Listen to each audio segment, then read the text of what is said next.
Hello बच्चों, आज हम पढ़ेंगे exercise 3.3 pair of linear equation की, जिसमें हमें पढ़ना है एलिमिनेशन मेथड के बारे में। तो क्वेश्चन के थ्रू जानेंगे कि हम एलिमिनेशन मेथड को सॉल्व कैसे कहते हैं, सॉल्व कैसे करते हैं। X plus y equals to 5 दिया है और 2x इक्वल्स टू -3y दिया है। तो याद रहे, एलिमिनेशन करने के लिए आपको किसी एक वेरिएबल का जो कोफिशिएंट है वो बराबर करना होता है। मान लो जैसे यहाँ x का कोफिशिएंट सामने कुछ नहीं दिया तो क्या मानेंगे 1, यहाँ x का कोफिशिएंट क्या है 2। तो यानी कि किसी एक का हम कोफिशिएंट इक्वल कर देते। तो करने के लिए क्या करना पड़ेगा, इस वाले इक्वेशन में हमको 2 से मल्टीप्लाई करना पड़ेगा। तो 2 से मल्टीप्लाई करते क्या हो जाएगा 2x 2y और 2 5 10। ये हो गया इक्वेशन नंबर 1 और इसको मान लेंगे हम इक्वेशन नंबर 2।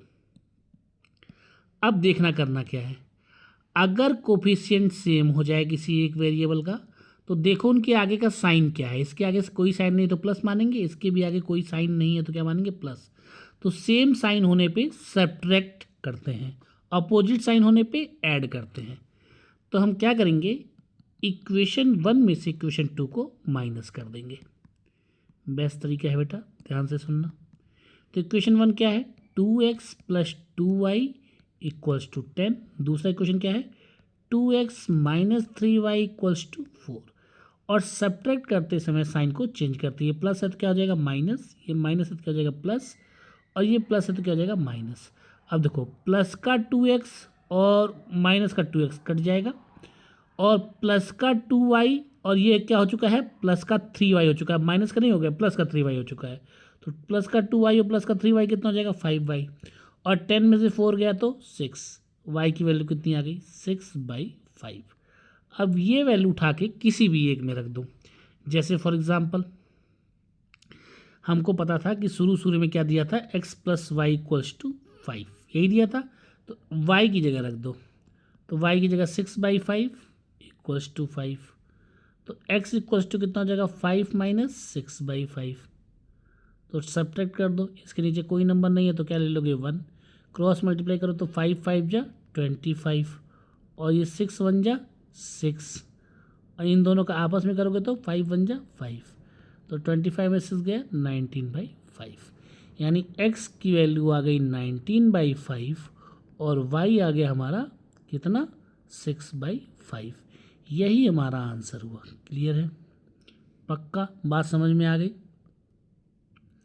ठीक है जी, अब सेकंड पार्ट सॉल्व करते हैं। तो सेकंड पार्ट सॉल्व करने से पहले अब क्वेश्चन देखते हैं क्या है सेकंड पार्ट।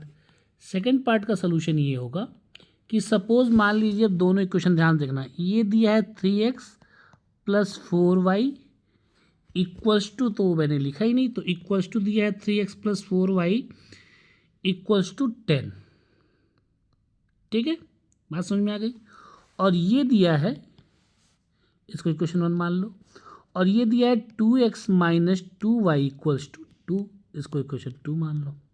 अब देखो यहाँ पे y का कोफिशिएंट 4 है, यहाँ इस y का कोफिशिएंट क्या है 2, तो 2 का अगर इसमें मल्टीप्लाई कर दूँ तो ये 4y हो जाएगा, तो y का कोफिशिएंट इक्वल हो जाएगा। एक बच्चा का सर हम x का भी करते हैं, तो मैंने कहा बेटा x का करने के लिए इसमें 3 2 जा 6 करते, इसमें 2 3 जा 6 करते, दोनों में करना पड़ता। तो इसलिए हमने क्या किया, इक्वेशन नंबर जो 2 है उसमें हमने 2 से मल्टीप्लाई कर दिया। तो इक्वेशन नंबर 2 क्या लिखा था 2x minus 2y equals to 2। जैसे ही आप इसमें 2 से मल्टीप्लाई करोगे तो ये हो जाएगा 4x माइनस 4y 2 2 जा 4, इक्वेशन नंबर 2 यही हो गया। अब देख लो, यहाँ y का कोफिशिएंट कितना है 4, यहाँ y का कोफिशिएंट कितना है प्लस का 4। अच्छा देखो, कोफिशिएंट सेम हो गया लेकिन साइन अपोजिट है, तो मैंने क्या कहा था कोफिशिएंट सेम हो और साइन अपोजिट हो तो ऐड करना। तो हम इक्वेशन नंबर 1 को और इक्वेशन नंबर 2 को ऐड कर देंगे। क्लियर है, तो इक्वेशन 1 क्या है 3x plus 4y equals to 10, और ये है 4x minus 4y equals to 4।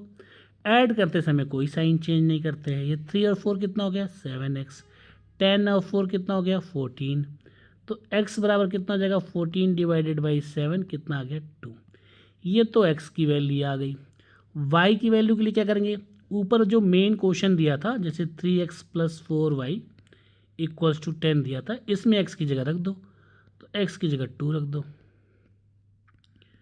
तो 3×2 = 6 प्लस 4y = 10। तो 4y = कितना हो जाएगा 10 - 6 जो कि आ गया कितना 4। तो y = कितना हो जाएगा 4/4 कितना आ गया 1। यानी y की वैल्यू 1 और x की वैल्यू कितनी आ गई 2। क्लियर है। यहाँ से ये चीज़ तो समझ में आ गई। अब ध्यान से देखें तो उसका थर्ड पार्ट क्या कहता है। थर्ड पार्ट क्वेश्चन का ये कहता है कि 3x - 5y - 4 = 0 and 9x = 2y + 7। Clear है। बात को समझिएगा भैया। अगर आप बात को समझते हैं, हाँ जी, तो आप क्या देखोगे कि ये क्वेश्चन स्टैंडर्ड फॉर्म में तो लिखा नहीं है, तो इसको स्टैंडर्ड फॉर्म में लिखने के लिए आपको क्या करना पड़ेगा 3x - 5y 4 को राइट हैंड साइड लाइए तो इक्वेशन नंबर 1 हो गया। यहाँ क्या करोगे 9x 2y को इधर लाइए तो -2y = 7 इक्वेशन नंबर 2 हो गया। अब देखो यहाँ पे x का कोफिशिएंट 3 है और यहाँ पे x का कोफिशिएंट 9 है। इसका मतलब इस इक्वेशन 1 में अगर हम 3 से मल्टीप्लाई कर दें तो हमारा काम हो जाएगा। तो इक्वेशन 1 में जब 3 से मल्टीप्लाई करोगे तो भाई दोनों साइड करना पड़ेगा। बात समझ में आ रही नहीं आ रही, एक साइड तो कर नहीं सकते। तो 3 × 3 = 9x, 3 × 5 = 15y और 3 × 4 = 12। ये आ गया हमारा इक्वेशन 1। अब देखो ध्यान से, यहाँ पे x का कोफिशिएंट 9 है, यहाँ पे x का कोफिशिएंट 9 है, तो दोनों जगह कोफिशिएंट सेम हो गया और साइन भी क्या है दोनों का सेम है। तो क्या करते हैं कोफिशिएंट सेम साइन सेम तो सब्ट्रैक्शन। तो हम क्या करेंगे इक्वेशन 1 में से इक्वेशन 2 को सब्ट्रैक्ट कर देंगे। तो इक्वेशन 1 क्या है 9x - 15y = 12। दूसरा इक्वेशन क्या है 9x - 2y = 7 और सब्ट्रैक्ट करते समय साइन क्या करते हैं लल्ला चेंज। तो साइन हमने चेंज कर दिया, ये तो ख़त्म। अच्छा माइनस के 15y में से प्लस का 2y जाएगा तो कितना आ जाएगा माइनस का 13y और 12 में से 7 जाएगा तो कितना आ जाएगा 5। तो y = आ गया कितना -5/13। ये तो लल्ला हमारे y की वैल्यू हो गई। अब x की वैल्यू निकालने के लिए हम क्या करेंगे, तो कोई एक इक्वेशन लिख लो। मान लो पहला वाला लिख लेते हैं जो दिया था शुरू में। यहाँ पे देखो ध्यान से 3x - 5y - 4 = 0। तो x की y की जो वैल्यू है वो रख दो 5, y की वैल्यू कितनी है -5/13। देखते रहना भाई साहब। तो दिस इज 3x। अच्छा ये माइनस और ये माइनस कितना हो जाएगा प्लस 5 × 5 = 25/13। This is -4। तो 3x, अब ध्यान से देखना इसके नीचे कोई नंबर नहीं तो हम क्या ले लेंगे 1। इसका मल्टीप्लाई इसमें, इसका मल्टीप्लाई इसमें, इन दोनों का आपस में, यही तरीका बताया था। तो 25 × 1 = 25, 13 × 4 = 52 और 13 × 1 = 13 = 0। सॉल्व करिए तो ये आपका आ जाएगा कितना, ये आ जाएगा आपका 27/13। ठीक है। अब क्या करेंगे तो 3x बराबर कितना हो गया 27, उधर जाएगा राइट हैंड साइड तो पॉजिटिव हो जाएगा।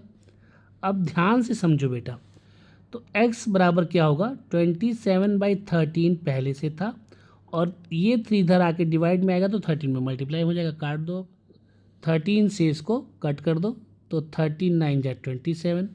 तो दिस इज़ 9/13 यानी x की वैल्यू ये आ गई। तो आंसर जो आया हमारा वो कितना आ गया, x की जगह 9/13 और y की जगह कितना आया -5/13।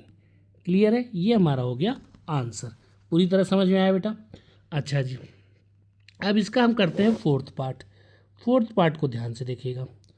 फोर्थ पार्ट की अगर हम बात करते हैं तो फोर्थ पार्ट हमारा क्या है x/2 + 2y/3 = -1 एंड दूसरा क्या है x - y/3 = 3। अच्छा जी, अब देखिए यहाँ पे सॉल्यूशन करते वक्त ध्यान से देखिए, तो हम जब सॉल्यूशन करेंगे तो x/2 + 2y/3 = -1। अच्छा 2 और 3 का एलसीएम कितना होगा 6। तो इस इक्वेशन में पूरे में 6 से मल्टीप्लाई कर दो। क्यों किया ऐसा, भैया स्टैंडर्ड फॉर्म में बदल सके, इसलिए ऐसा किया। तो जब 6 से मल्टीप्लाई करोगे तो ये क्वेश्चन हो जाएगा 6 इंटू एक्स बाई 2, इसमें भी होगा, 6 यहाँ जाएगा तो 2y/3 यहाँ भी होगा, और 6 इंटू -1 यहाँ भी होगा। तो ये इक्वेशन हो जाएगी।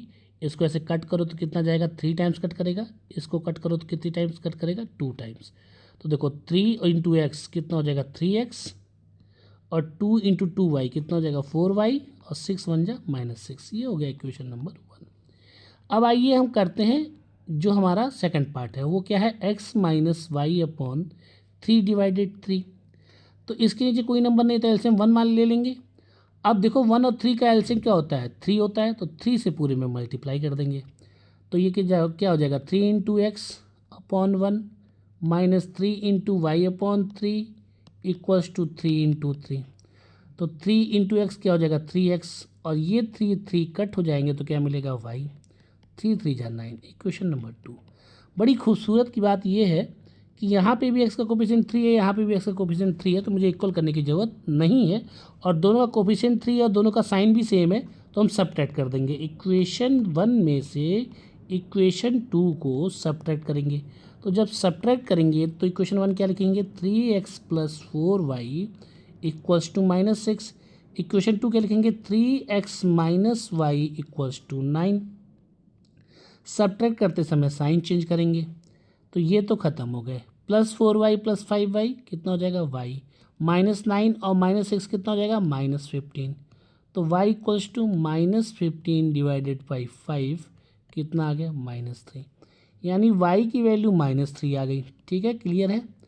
अब हम इसको क्या करेंगे, हमको कोई भी इक्वेशन ले लेते हैं, पहला ही सपोज दूसरा वाला जो ये हम था ये वाला ये ले लेते हैं। ठीक है, तो x - y/3 इक्वल्स टू 3। अब इसमें जो y की वैल्यू आई है वो लल्ला रख दो, -3 नीचे 3 था, तो 3 से 3 कट गया, कितना आया 1, और ये माइनस मिलके क्या हो जाएगा प्लस हो जाएगा, तो +1। ठीक है, तो x बराबर क्या होगा 3 - 1 कितना आ गया 2, यानी भैया x की वैल्यू 2 आ गई, y की वैल्यू कितनी आ गई -3। किसी भी एक इक्वेशन में रख के अगर आप चाहो तो सेटिस्फाइड भी करा सकते हो, आपको पूरी की पूरी क्या मिल जाएगी, वैल्यू मिल जाएगी। क्लियर है, तो this is the answer. Thank you so much.